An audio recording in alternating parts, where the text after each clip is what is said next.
നമസ്തേ. നാം എല്ലാവരും തന്നെ വളരെ പ്രായമായതിനു ശേഷം തിരിച്ചറിയുന്ന ചില സത്യങ്ങൾ. എന്നാൽ മുൻപേ തിരിച്ചറിഞ്ഞിരുന്നെങ്കിൽ ജീവിതം മഹാവിജയമായി തീരുകയും ചെയ്യും. ടീനേജിനോ അല്ലെങ്കിൽ കൗമാര പ്രായത്തിലോ തിരിച്ചറിയേണ്ട ഈ സത്യങ്ങൾ ഭൂരിഭാഗം ആളുകളും 40ഓ 45ഓ വയസ്സ് കഴിഞ്ഞതിന് ശേഷമായിരിക്കും തിരിച്ചറിയുന്നത്. അപ്പോഴേക്കും വളരെ വൈകി പോയിട്ടും ഉണ്ടായിരിക്കും. ഒന്നാമത്തെ കാര്യം എന്ന് പറയുന്നത് ആരോഗ്യം അഥവാ ഹെൽത്ത്. ഇതാണ് ഒരു ആസ്വാദ്യകരമായിട്ടുള്ള ജീവിതത്തിന്റെ കോർണർ സ്റ്റോൺ അല്ലെങ്കിൽ മൂലക്കല്ല് അല്ലെങ്കിൽ അടിസ്ഥാനം എന്ന് പറയുന്നത്. ഇത് ചെറിയ പ്രായത്തിൽ യാതൊരുവിധ ഹെൽത്ത് പ്രോബ്ലംസും ഇല്ലാതെ വരുന്ന സമയത്ത് നമ്മൾ തിരിച്ചറിയുകയില്ല. എന്നാൽ 40ഓ 45ഓ വയസ്സ് കഴിയുന്നതിന് ശേഷം ഡയബറ്റീസ് അല്ലെങ്കിൽ ബ്ലഡ് പ്രഷർ തുടങ്ങി പല പ്രശ്നങ്ങൾ വന്നു തുടങ്ങുന്ന സമയത്താണ് ആ ആരോഗ്യകരമായിരുന്ന കാലത്തെ ആരോഗ്യത്തിന്റെ ആ ഒരു മൂല്യം നമ്മൾ തിരിച്ചറിയുന്നത്. യൗവനകാലത്തിൽ നമ്മിൽ പലരും ഈ ആരോഗ്യത്തിനെ ഒരു മൂലയിലേക്ക് മാറ്റിവെച്ച്, അതായത് ജീവിതത്തിൽ മൂലക്കല്ലായി തീരേണ്ട ഈ ഒരു ആരോഗ്യത്തിനെ ഒരു കോർണറിലേക്ക് മാറ്റിവെച്ചതിന് ശേഷം പണത്തിന്റെ പിന്നാലെ പാഞ്ഞുകൊണ്ടിരിക്കുകയാണ്. ജോലി അല്ലെങ്കിൽ അവനവന്റെ കാര്യങ്ങൾ എന്തൊക്കെയാണോ അതിൽ മാത്രം ഫോക്കസ് ചെയ്തിരിക്കുന്നു. ഈ ആരോഗ്യം നല്ല രീതിയിൽ പരിപാലിച്ചു കൊണ്ടുപോവുക എന്നത് ചില സമയത്ത് ചിലവേറിയ കാര്യവുമാണ്. കാരണം ഓർഗാനിക് ആയിട്ടുള്ള ഭക്ഷ്യവസ്തുക്കളുടെ ലഭ്യതയും വ്യായാമം പോലുള്ള കാര്യങ്ങളൊക്കെ മെയിൻ്റനൻസ് ചെയ്ത് കൊണ്ടുപോകണമെങ്കിൽ ചെലവുണ്ട്. അതുപോലെ തന്നെ നമ്മളുടെ അധ്വാനം, നമ്മുടെ സമയമൊക്കെ നീക്കിയിരിപ്പ് ആവശ്യമാണ്. പക്ഷേ മനുഷ്യൻ ഇത് ശ്രദ്ധിക്കാതെ തന്നെ മുന്നോട്ട് പോവുകയും 40ഓ 45ഓ വയസ്സാകുന്ന സമയത്ത് രോഗത്തിന് അടിപ്പെടുകയും ചെയ്യുന്നു. ആ സമയത്ത് തിരിച്ചറിയുകയാണ് ഇനി പണം ചെലവാക്കിയിട്ടാണെങ്കിൽ വലിയ കാര്യവുമില്ല, മുൻപ് കുറേശ്ശെ പണവും സമയവും ഇതിലേക്ക് ഇൻപുട്ട് ചെയ്തിരിക്കുകയായിരുന്നെങ്കിൽ എത്രമാത്രം എനിക്ക് ആരോഗ്യത്തോടെയും സന്തോഷത്തോടെയും ജീവിക്കാമായിരുന്നു എന്ന് മനുഷ്യൻ തിരിച്ചറിയുകയും ചെയ്യുന്നു. അടുത്ത കാര്യം എന്ന് പറയുന്നത് ആവശ്യത്തിനുള്ള ഉറക്കമാണ്. Getting enough sleep. മനുഷ്യൻ ജോലിയുടെയും അല്ലെങ്കിൽ മറ്റു മാനസിക സമ്മർദ്ദങ്ങളുടെയോ അല്ലെങ്കിൽ എന്റർടൈൻമെന്റിന് പകൽ സമയത്ത് സമയം കിട്ടാത്തത് കൊണ്ട് അത് രാത്രിയിലേക്ക് മാറ്റിവെക്കുന്നത് കൊണ്ടോ ഒക്കെ ഉറക്കം വളരെയധികം നഷ്ടപ്പെടുകയാണ് ഈ ഒരു ആധുനിക യുഗത്തിൽ. ഒത്തിരി കോളേജ് മുതൽ അല്ലെങ്കിൽ ടീനേജേഴ്സ് മുതൽ യൗവന കാലഘട്ടത്തിലുള്ള ആളുകൾക്ക് വരെ. ഇപ്പോൾ ഈ ഉറക്കം എന്ന് പറയുന്നത് വളരെ പ്രധാനപ്പെട്ടതാണെന്ന് റൈസ് യുവർ വൈബ്രേഷൻ എന്ന് പറയുന്ന വീഡിയോയിൽ ഞാൻ വളരെ വിശദമായിട്ട് പറഞ്ഞിട്ടുണ്ട്. REM സ്ലീപ്പ് നമുക്ക് ആവശ്യത്തിന് ലഭിക്കണം. അതുപോലെ തന്നെ 8 to 9 hours ഉറക്കം നമ്മൾക്കുണ്ടായിരിക്കണം. രാത്രി ആയിരിക്കണം ആ ഉറക്കം കിട്ടുന്നതിന് ഏറ്റവും നല്ല സമയം. രാത്രി 11 മണി തൊട്ട് 3 മണി വരെ നമ്മൾ കൃത്യമായിട്ട് ഉറങ്ങിയിരിക്കുകയും വേണം. പക്ഷേ ആളുകൾ ചെയ്യുന്നത് എന്താണ്? ഇന്ന് പല ആളുകളും ഉറക്കത്തിലേക്ക് പോകുന്നത് 2 മണി, രാത്രി 2 മണിക്കൊക്കെയാണ്. അതിനുശേഷം അവർ താമസിച്ച് എഴുന്നേൽക്കുകയും ചെയ്യുന്നു. സൂര്യൻ ഉദിച്ചു വരുന്ന സമയത്ത് നമുക്ക് ഉണരാൻ സാധിക്കുന്നില്ല. സൂര്യൻ അസ്തമിക്കുന്ന സമയത്ത് നമുക്ക് ഉറക്കത്തിലേക്ക് പോകാനായിട്ടും സാധിക്കുന്നില്ല, പലവിധ കാരണങ്ങൾ കൊണ്ട്. പക്ഷെ ഇത് നമ്മുടെ ആരോഗ്യത്തിനും മാനസികാരോഗ്യത്തിൻ്റെയും ഏറ്റവും അത്യന്താപേക്ഷിതമായിട്ടുള്ള കാര്യമാണ്. അതുകൂടാതെ തന്നെ നമ്മളുടെ മെമ്മറി പവർ, ഇമാജിനേഷൻ, ക്രിയേറ്റിവിറ്റി ഇതിനെയൊക്കെ എൻഹാൻസ് ചെയ്യുന്ന ഒരു പ്രധാനപ്പെട്ട വസ്തുതയാണ് ഉറക്കം എന്നത്. ഉറക്കം പോലെ തന്നെ വളരെ പ്രധാനപ്പെട്ട ഒരു കാര്യമാണ് നമ്മുടെ ഉള്ളിലേക്ക് പോകുന്ന പാനീയങ്ങളുടെ കാര്യം. പലരും മദ്യത്തിനും അല്ലെങ്കിൽ മറ്റു രീതിയിലുള്ള cool drinks, soft drinks, artificial ആയിട്ടുള്ള കെമിക്കൽസും ഫ്ലേവേഴ്സും ചേർത്ത ശീതള പാനീയങ്ങളൊക്കെയാണ് കൂടുതലായിട്ട് ഉപയോഗിക്കുന്നത് ഭക്ഷണത്തിന് ശേഷമൊക്കെ. അപ്പോൾ അത് കഴിക്കുന്ന സമയത്ത് കിട്ടുന്ന ആ ഒരു സുഖം, അതുപോലെ തന്നെ അതുമായിട്ടുണ്ടാകുന്ന അഡിക്ഷനൊക്കെ ഇതിന് കാരണമായേക്കാം. പക്ഷേ 75% നമ്മൾ ഉള്ളിലേക്ക് എടുക്കുന്ന ലിക്വിഡ്, അതായത് ദ്രാവക രൂപത്തിൽ നമ്മൾ എടുക്കുന്ന പാനീയങ്ങൾ നമ്മൾ വെള്ളമായിട്ട് മാറ്റുക എന്നുള്ളതാണ്. എന്ന് വെച്ച് കഴിഞ്ഞാൽ ഇത്തരത്തിലുള്ള പാനീയങ്ങളൊക്കെ മാറ്റി വെച്ചിട്ട് വെള്ളം എടുക്കുക. പണ്ട് റൊണാൾഡോ ചെയ്തതുപോലെ, അതായത് ഇത്തരത്തിലുള്ള പാനീയം മാറ്റി വെച്ചിട്ട് അദ്ദേഹം പറയുകയാണ് വാട്ടർ, വെള്ളം അല്ലെങ്കിൽ ശുദ്ധജലം മതി എന്നുള്ളത്. അപ്പം നമ്മൾ ശുദ്ധജലത്തിൻ്റെ പ്രാധാന്യം തിരിച്ചറിയുന്നത് പലരും പക്ഷേ വളരെ വൈകിയതിന് ശേഷമാണ്. ഇത് യൗവന കാലഘട്ടത്തിലോ അല്ലെങ്കിൽ ടീനേജ് കാലഘട്ടത്തിലോ കൗമാര കാലഘട്ടത്തിൻ്റെ ആരംഭത്തിൽ തന്നെ കുട്ടികൾക്ക് പറഞ്ഞു കൊടുക്കുകയും അല്ലെങ്കിൽ നാം മനസ്സിലാക്കിയെടുക്കേണ്ടതുമായിട്ടുള്ള പ്രധാനപ്പെട്ട അടുത്ത കാര്യമാണ്. Next thing is scarcity mind set. അതായത് ഒരു ഒന്നുമില്ല എന്നുള്ള അല്ലെങ്കിൽ ദാരിദ്ര്യത്തെക്കുറിച്ച് മാത്രം ചിന്തിക്കുന്ന അത്തരത്തിലുള്ള ഒരു മാനസിക അവസ്ഥ എന്ന് പറയുന്നത്. ഈ മൈൻഡ് സെറ്റിൻ്റെ ഒരു പ്രത്യേകത എന്ന് പറയുന്നത് എനിക്കൊന്നുമില്ല, എനിക്ക് പണമില്ല, എനിക്ക് ജീവിത സൗകര്യങ്ങളില്ല, ഞാൻ ആഗ്രഹിക്കുന്ന കാര്യങ്ങളൊന്നും നേടാനായിട്ട് എനിക്ക് സാധിക്കുന്നില്ല, മറ്റുള്ളവരൊക്കെ അത് നേടുന്നുണ്ട്, പക്ഷെ എനിക്കതിനൊപ്പം എത്താൻ പറ്റുന്നില്ല എന്നൊക്കെയുള്ള ചിന്തകൾ. ഈ സ്കേഴ്സിറ്റി മൈൻഡ് സെറ്റ് ഒന്ന് മാറ്റി വെച്ചിട്ട് നോക്കിക്കഴിഞ്ഞാൽ മനസ്സിലാകും നമുക്ക് ഈ സംഗതികളുടെ ലഭ്യതയിലല്ല കുറവുള്ളത്, പണത്തിൻ്റെ ലഭ്യതയിലാണ്. ഈ പറഞ്ഞ ഓരോ റിസോഴ്സസും നിങ്ങൾക്ക് സ്വന്തമാക്കണം എന്നുണ്ടെങ്കിൽ തീർച്ചയായിട്ടും നിങ്ങൾ പണം ഉണ്ടാക്കുക തന്നെ ചെയ്യും. ഞാൻ പറയുന്നത് ഒരുപാട് പൊസഷൻസ് നമുക്ക് സ്വന്തമായിട്ട് ഉണ്ടാക്കുക എന്നുള്ളത് എന്നുള്ളതല്ല. നമ്മൾ എന്തെടുക്കുന്നോ അത് നമ്മൾ തിരിച്ചു കൊടുക്കുകയും വേണം. അതുപോലെ തന്നെ നമ്മൾ കൊടുക്കുന്നത് നമുക്ക് തന്നെയാണ് എന്ന് മുൻപൊരു വീഡിയോയിൽ ഞാൻ വിശദീകരിച്ചിട്ടുമുണ്ട്. അപ്പോൾ ഈ സ്കേഴ്സിറ്റി മൈൻഡ് സെറ്റ് മാറ്റി വെച്ചിട്ട് ഒരു അബൻഡൻസ് മൈൻഡ് സെറ്റ് എന്ന് വെച്ച് കഴിഞ്ഞാൽ എല്ലാം എനിക്ക് ലഭ്യമാണ്, എനിക്ക് ലഭിക്കും, അത് നേടാനുള്ള പണം എനിക്ക് ഉണ്ടാക്കാൻ സാധിക്കും എന്നുള്ള ഒരു മാനസികാവസ്ഥ നമ്മൾ കൊണ്ടുവരികയാണെങ്കിൽ ആ വിശ്വാസത്തിൻ്റെ ഫലമായിട്ട് തന്നെ പോസിറ്റീവായിട്ടുള്ള കാര്യങ്ങൾ നമ്മളിലേക്ക് എത്തും. സ്പിരിച്വാലിറ്റിയിൽ ഒരു പ്രധാനപ്പെട്ട ലോ ആണ് ലോ ഓഫ് അട്രാക്ഷൻ എന്ന് പറയുന്നത്. തീർച്ചയായിട്ടും ഇത് വർക്ക് ചെയ്യുന്ന ഒരു കാര്യവുമാണ്. ഇത് നമ്മൾ എന്തെങ്കിലും കാര്യത്തെ ആഗ്രഹിച്ചിരിക്കുക മാത്രമല്ല വേണ്ടത്, നമ്മൾ അതിനുവേണ്ടി പ്രവർത്തിക്കുകയും വേണം. നമ്മുടെ മൈൻഡ് സെറ്റ് എന്ന് പറയുന്നത് ഒരു സോഫ്റ്റ്വെയർ ആണ്. ആ സോഫ്റ്റ്വെയർ കൂടാതെ ഹാർഡ്വെയറിന് കാര്യക്ഷമമായിട്ട് പ്രവർത്തിക്കാനായിട്ട് സാധിക്കുകയില്ല എന്നുള്ളതും മനസ്സിലാക്കുക. അടുത്തതായിട്ടുള്ള വളരെ രസകരമായിട്ടുള്ള വസ്തുത എന്ന് പറയുന്നത് പരാജയം എന്ന് പറയുന്നത് അല്ലെങ്കിൽ ഫെയിലിയർ എന്ന് പറയുന്നത്, പലരും വിചാരിക്കുന്നത് ഇവിടെ എല്ലാം തീർന്നു, ഇത് ജീവിതത്തിൻ്റെ അവസാനമാണ്, ഇനി എനിക്ക് കരകയറാനായിട്ട് സാധിക്കില്ല എന്നൊക്കെയാണ്. ചിലപ്പോൾ രോഗങ്ങൾ വന്നതായിരിക്കാം, അല്ലെങ്കിൽ സാമ്പത്തികമായിട്ടുള്ള തിരിച്ചടികളായിരിക്കാം, ജോലി നഷ്ടപ്പെട്ടതായിരിക്കാം, ബിസിനസ് പരാജയപ്പെട്ടതായിരിക്കാം, റിലേഷൻഷിപ്പ് പൊളിഞ്ഞു പോയതായിരിക്കാം. ബട്ട് എന്ത് കാര്യമാണെങ്കിലും മനസ്സിലാക്കുക, ഈ ഫെയിലിയർ എന്ന് പറയുന്ന, തിരിച്ചടി എന്ന് പറയുന്ന കാര്യം മോട്ടിവേഷൻ ഡിസ്ഗൈസ്ഡ് ആയിട്ട് വരുന്നതാണ്. പക്ഷെ അത് തിരിച്ചറിയണമെന്ന് മാത്രം. ചില സമയത്ത് നമുക്ക് ബ്ലെസ്സിങ്സ് വരുന്നത് ഒരു കേഴ്സിൻ്റെ രൂപത്തിലായിരിക്കും. അപ്പോൾ ആ സമയത്ത് നമ്മളത് തിരിച്ചറിയണം. ഒരു ബ്ലെസ്സിങ്, ഇതിനേക്കാളും ബെറ്റർ ആയിട്ടുള്ള ഒരു കാര്യം എനിക്ക് മുന്നോട്ട് നേടാനുണ്ട്. ഈ വീഴ്ചയിൽ നിന്ന് ഉയർത്തെഴുന്നേറ്റാൽ മാത്രമേ നമുക്കത് നേടാനായിട്ട് സാധിക്കുകയുള്ളൂ. ഈ അവസരത്തിൽ നമ്മൾ തിരിച്ചറിയേണ്ടതുണ്ട്, ഇത് നമുക്ക് നേടണമെന്നുണ്ടെങ്കിൽ ഞാനിവിടെ നിന്ന് എഴുന്നേൽക്കുകയും പ്രവർത്തിക്കുകയും വേണമെന്നുള്ളത്. So failure is not the end. അത് അവസാനമല്ല. That is motivation disguised.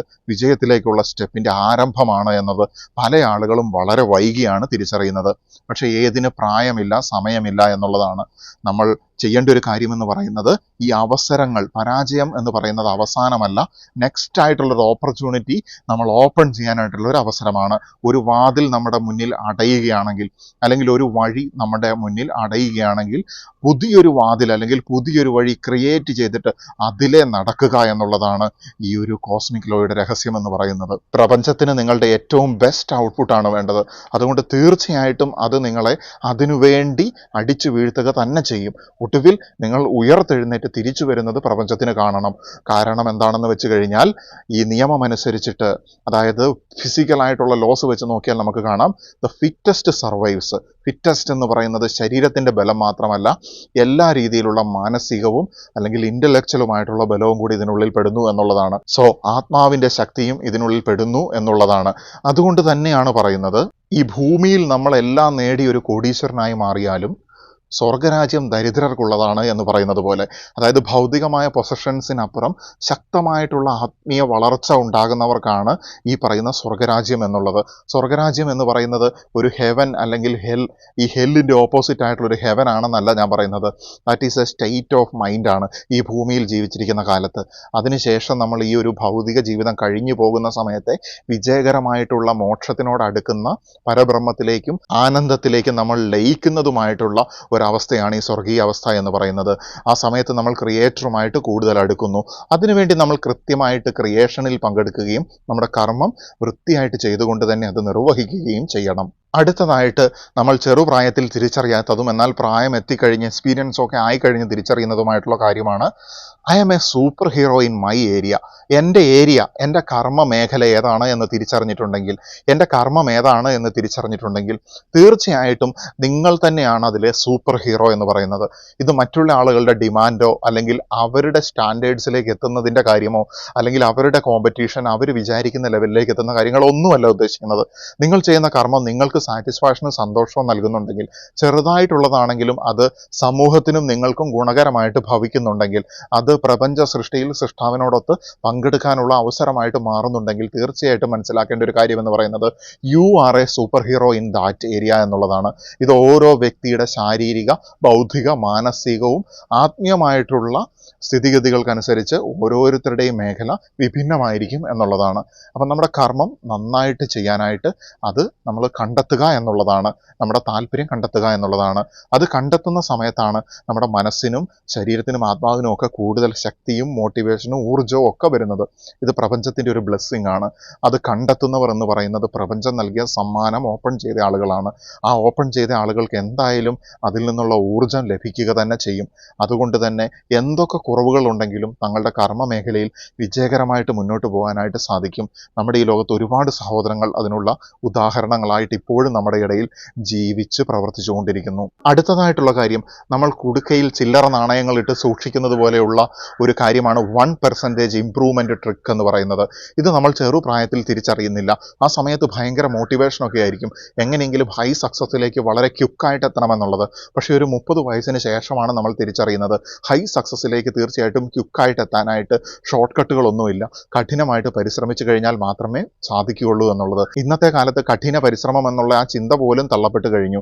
കാരണം അതൊരു പഴയ ചിന്തയാണെന്നും ഹാർഡ് വർക്കിനേക്കാൾ ഉപരിയായിട്ട് സ്മാർട്ട് വർക്കാണ് വേണ്ടത് എന്നുമാണ് നമുക്കിപ്പോൾ മനസ്സിലാക്കാനായിട്ട് സാധിക്കുന്നത്. ഇതൊക്കെ നമ്മൾ എവല്യൂഷൻ പ്രാപിച്ചു വരുന്നതിനനുസരിച്ച് നമ്മൾ മനസ്സിലാക്കുന്ന, നമ്മളിൽ ഉണ്ടാകുന്ന ചെറിയ ചില മാറ്റങ്ങൾ മാത്രമാണ്.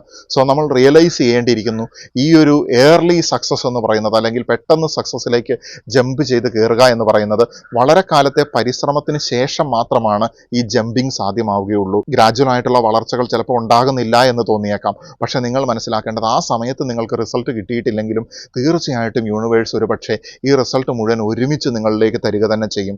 അപ്പോൾ 1% ഇംപ്രൂവ്മെന്റ് ട്രിക്ക് എന്ന് പറയുന്നത്, നമ്മൾ ഒരു സ്റ്റോക്ക് മാർക്കറ്റിൽ സ്റ്റോക്ക് മേടിച്ചിടുകയാണെങ്കിലും, അല്ലെങ്കിൽ നമ്മൾ അതിൽ നിന്ന് കിട്ടുന്ന ലാഭം ഉപയോഗിച്ച് വീണ്ടും വീണ്ടും നമ്മൾ ഇൻവെസ്റ്റ് ചെയ്യുകയാണെങ്കിലും, നമ്മളുടെ ബിസിനസ്സിൽ നിന്ന് കിട്ടുന്ന പ്രോഫിറ്റ് വീണ്ടും വീണ്ടും നമ്മൾ ഇൻവെസ്റ്റ് ചെയ്ത് അതിന് കോമ്പൗണ്ടിങ് എന്നാണ് പറയുന്നത്. സോ ഈ കോമ്പൗണ്ടിങ് is possible in your life skills to.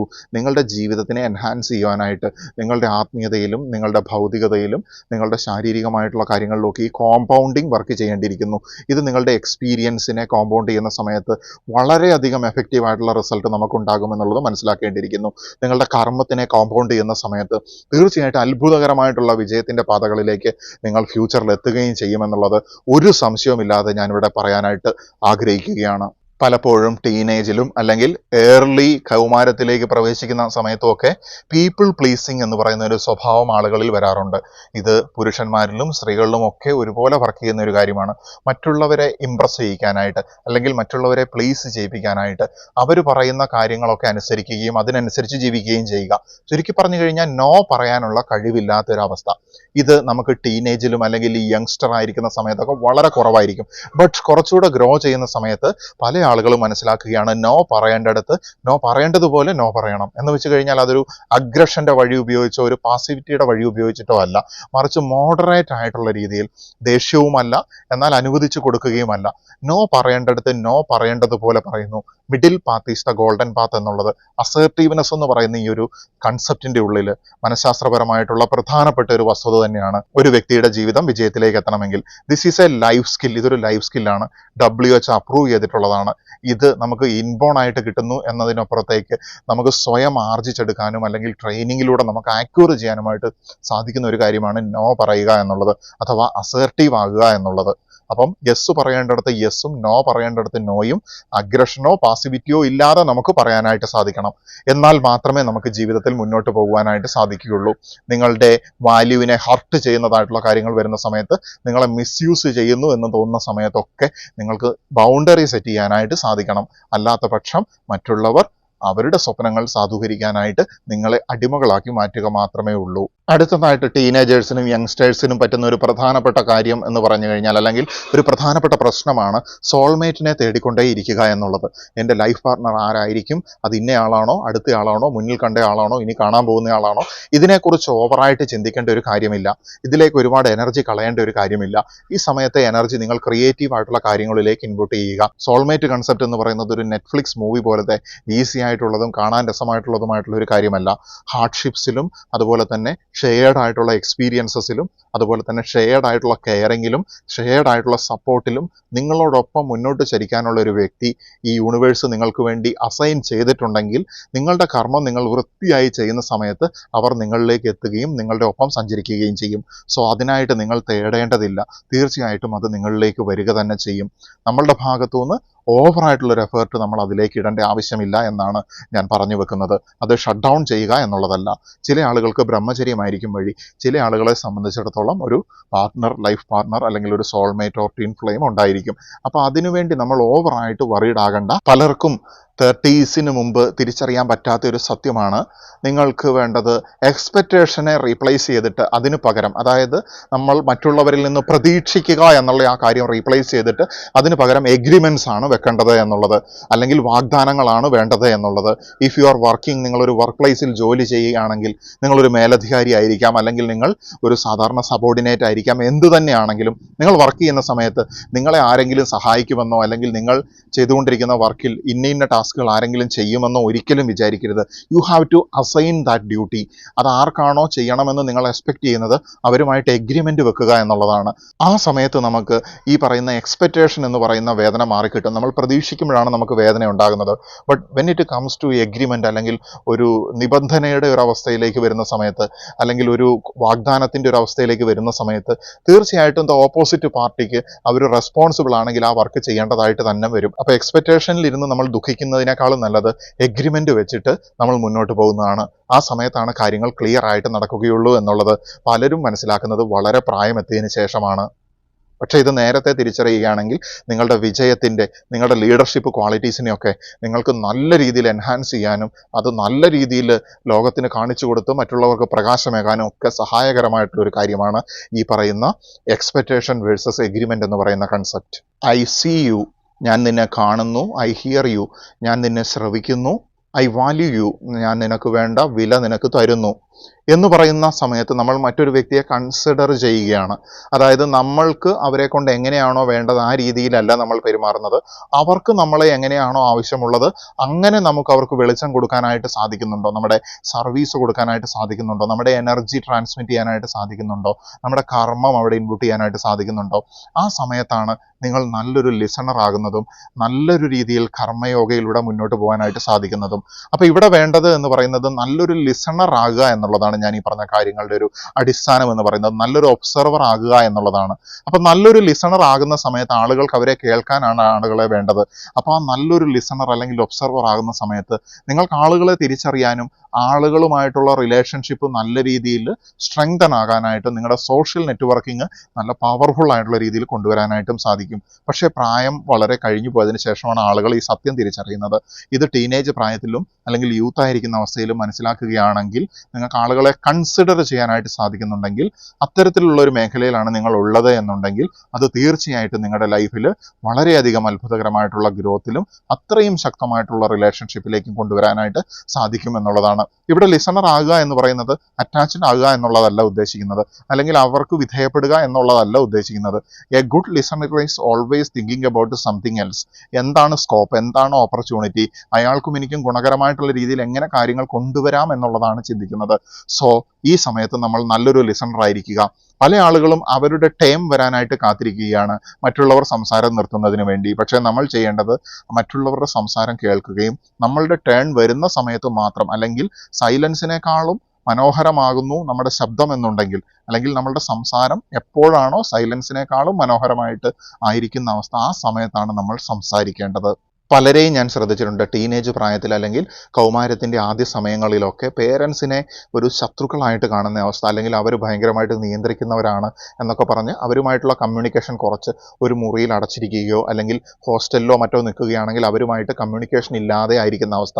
ഈ പേരൻസ് ഇതുമൂലം വളരെയധികം വിഷമിക്കുന്നുണ്ട്. കാരണം അവർ ഇതുവരെ അവരെ വളർത്തി വലുതാക്കിയതൊന്നും ഈ കുട്ടികൾ ഓർക്കുന്നില്ല. കാരണം ഈ പേരൻസിൻ്റെ ഭാഗത്തും ഒരു തെറ്റുണ്ട്. കഷ്ടപ്പാടുകൾ എന്താണ് എന്ന് മനസ്സിലാക്കി കൊടുക്കാതെ കുട്ടികളെ വളർത്തുന്നത് ഇതിനൊരു കാരണമാണ്. അതുപോലെ തന്നെ അവരെ ഓവറായിട്ട് കൺട്രോൾ ചെയ്യാൻ നോക്കുന്നതും. ഇത് പേരൻസ് മനസ്സിലാക്കേണ്ട കാര്യമാണെങ്കിൽ പേരൻസ് ഇത് വളരെ വൈകി മനസ്സിലാക്കുകയും ചെയ്യുന്നുണ്ട്. ബട്ട് നമ്മൾ എയർലി ആയിട്ടുള്ള ഈ ഒരു ചെറിയ പ്രായത്തിൽ തന്നെ ഈ കാര്യം നമ്മൾ തിരിച്ചറിയേണ്ടിയിരിക്കുന്നു.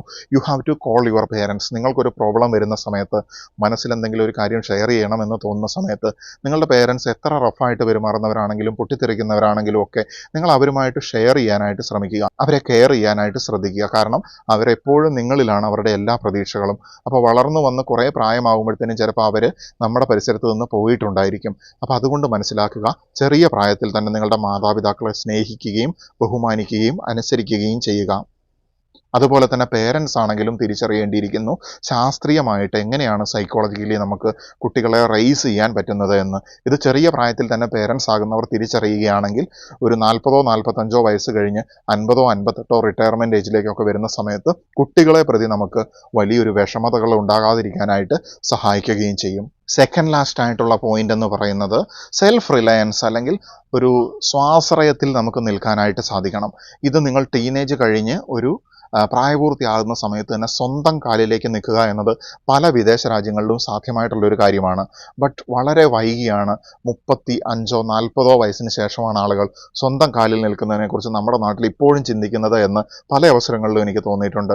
ബട്ട് ഇത് എയർലി ആയിട്ട് തന്നെ കുട്ടികൾക്ക് മനസ്സിലാക്കി കൊടുക്കാൻ പേരൻസ് ശ്രദ്ധിക്കണം. അതുപോലെ തന്നെ ഈ ഒരു ഏജിൽ നിൽക്കുന്ന ഈ വീഡിയോ കാണുന്ന ആളുകൾ തിരിച്ചറിയുക, സെൽഫ് റിലയൻസ്, സ്വന്തം കാലിൽ നിൽക്കുക എന്നുള്ളത്, സ്വന്തമായിട്ടുള്ള രീതിയിൽ വരുമാനം ഉണ്ടാക്കുക എന്നുള്ളത് പ്രധാനപ്പെട്ട കാര്യമാണ്. അതുപോലെ തന്നെ അവസാനമായിട്ട് എനിക്ക് പറയാനുള്ളതും ഏറ്റവും പ്രധാനപ്പെട്ടതായിട്ടുള്ളതുമായ കാര്യമെന്ന് പറയുന്നത് ഓർമ്മകളിൽ ജീവിക്കാതിരിക്കുക.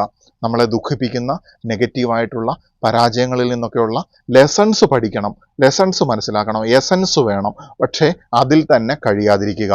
ഇപ്പോൾ ബി ഹിയർ ആൻഡ് നൗ, പ്രസൻറ്റിലായിരിക്കുക. ഫ്യൂച്ചർ അല്ലെങ്കിൽ ഭാവിയെക്കുറിച്ച് ആകുലപ്പെടാതിരിക്കുക.